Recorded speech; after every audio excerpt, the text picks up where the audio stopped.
Good morning. It's Monday. How you doing? All right, so I'm going to get through this really quickly. First of all, it's Monday and I'm getting ready to go write all of my goals down. A lot of goals will have to do with the little garden spot. A lot of goals are going to have to do with getting the barn and the brooder barn all straightened up. I need to get the barn straightened up. I need to get a stall ready for the chicks that are in the brooder barn because in a few weeks they're going to go over there. So when they get moved over there, they'll stay in there for a while, and I want it to be absolutely spotless, perfect for them.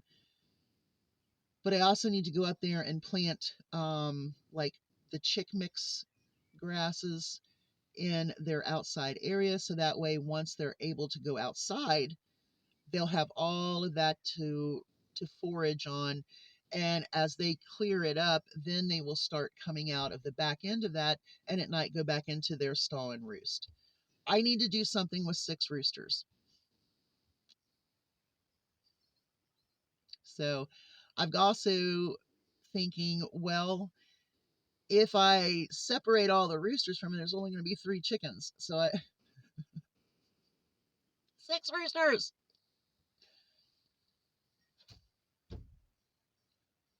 Hatching chicks. Okay, so something else we need to do is we need to really get a good candling on those eggs. I just only been candling the Indio Giganta eggs, and I did have to remove one. Or has it been a total of 2 or 1? I can't remember now. But we need to go through and really try to candle them. It's very hard to see a lot with those candlers on top of the incubator, but that's all I have right now. So we are going to try to do that. And they are white, so it does help. So anyway, we'll do that. I need to get all my goals on the planner for today. I need to start that so that way we can work on them all week. I've got the vet coming out on the 8th, which is a different vet. It is the vet that worked on Frazzle's beak. That was my cross beak. So I really need a vet that's going to be okay with chickens.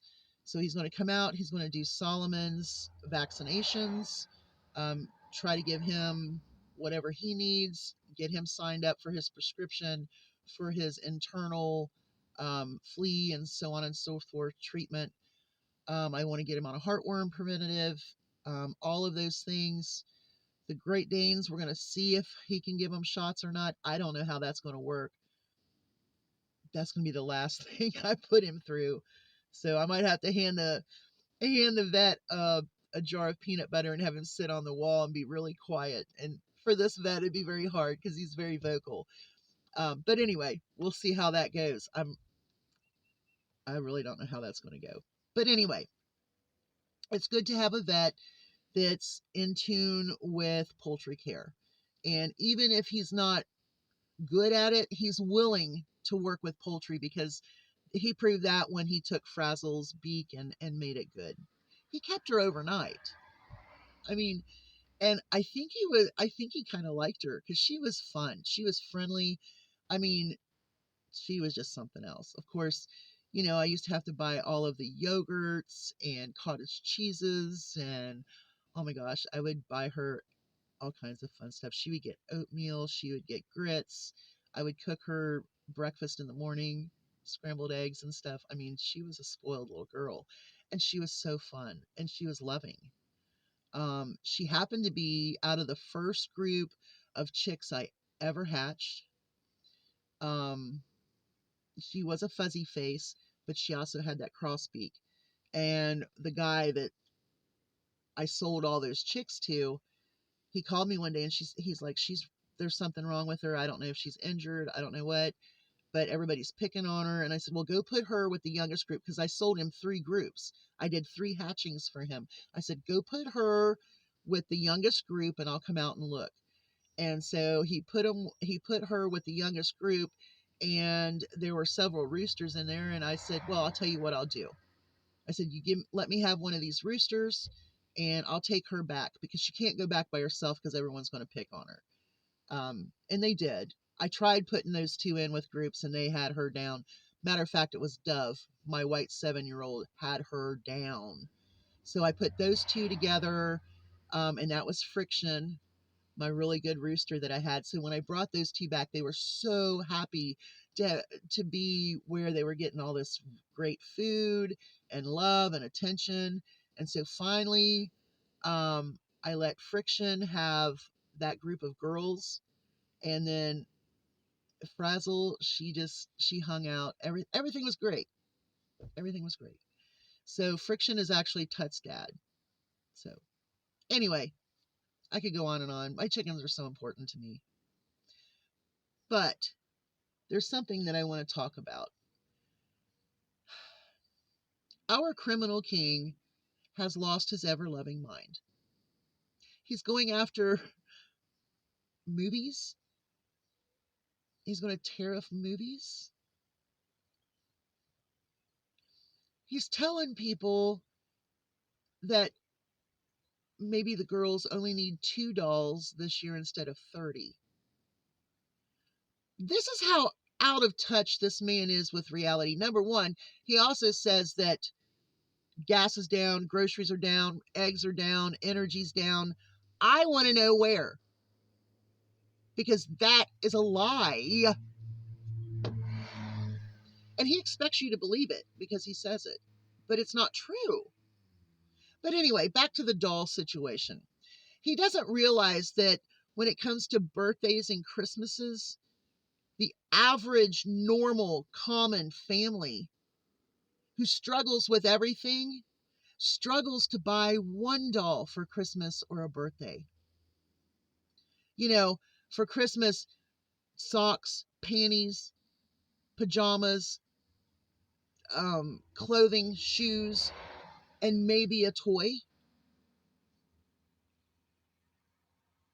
He is so out of touch with reality and what the common people go through, and you all believe him.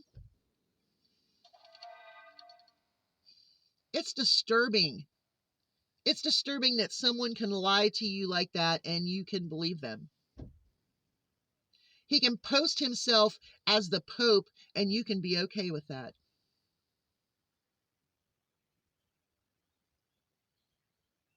To talk about running a 3rd term and you're okay with that.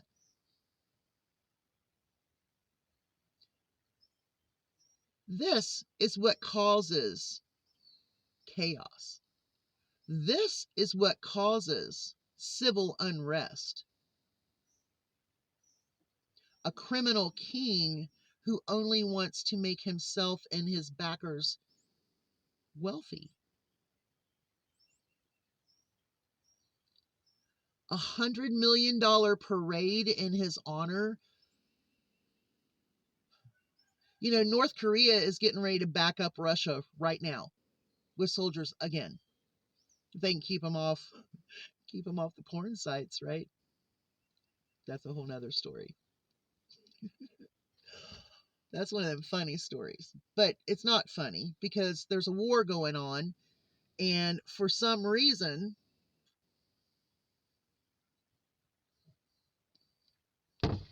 MAGA hates Ukraine and Zelensky.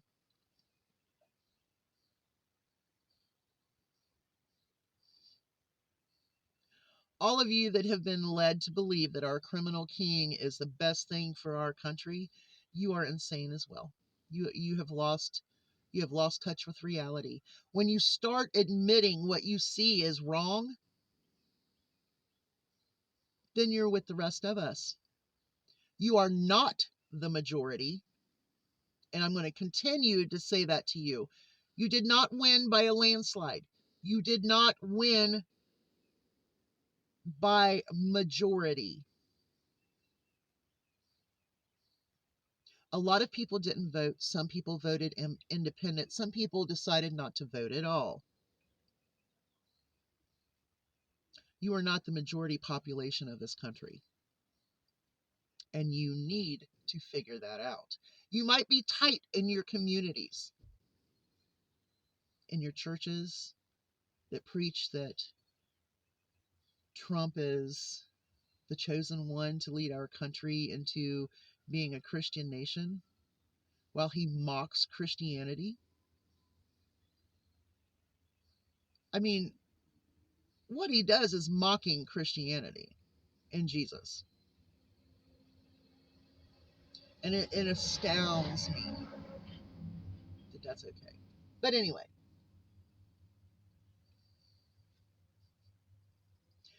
we're headed for some crazy stuff.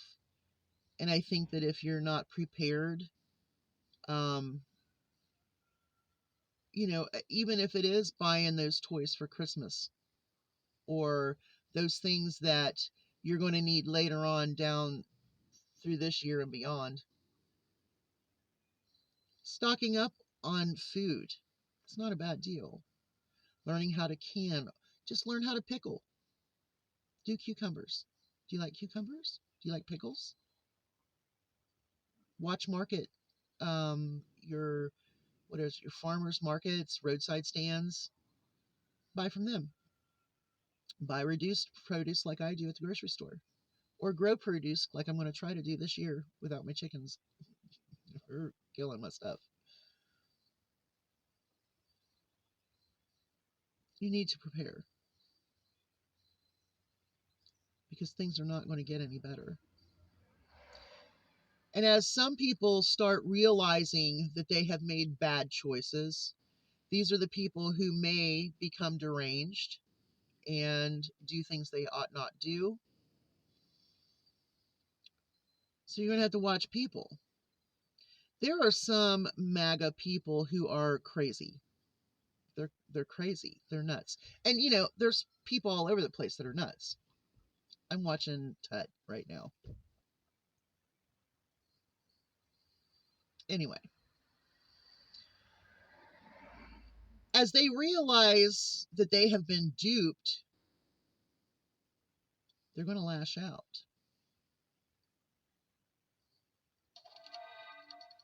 Be careful. Have a plan.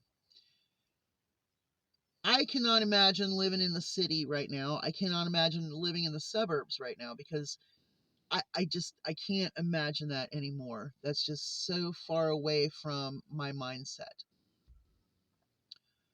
But if you live in an apartment and you want to stock up on things, you can find all sorts of products that are easily stored. Instead of maybe 20 cans of tuna, get 5 cans of tuna, but get 20 pouches. They're easier to store. There's always, what is it, under, over, and inside. If you live in the city and you have people that are like-minded like you and they want to stock up on things, get a storage unit. Split all the cost on the storage unit. You can all have your own little space and corner to put your buckets or your totes or your extra food or supplies. That's an idea. But if you're not preparing for what's going on, it may not be good for you. Kids are going to be out of school very soon. You're going to have more food in your home to feed them youngins, right? Learn ways to prepare like a bunch of breakfast burritos, put them in the freezer so that way the kids can just pull them out and put them in the microwave. Spend that money on them eggs, but use those eggs in a way to feed your family for more than one day. I mean, prices are not going down like he says. Gas prices are not going down like he says. Energy costs are not going down like he says. It's not true.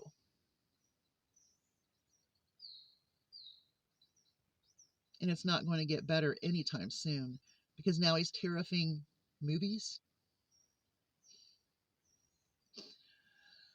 Oh, what a wackadoodle world, right? Yeah. Y'all have a great day. Hugs from a distance. I'm going to show you some stuff today. Probably start with my goal charted board. We'll start with that, and then I've got dishes to do. I've got tons of dishes to do today. and laundry and garden chores. So I better get going. Y'all have a great day. Hugs from a distance. I just wanted to ramble. Bye.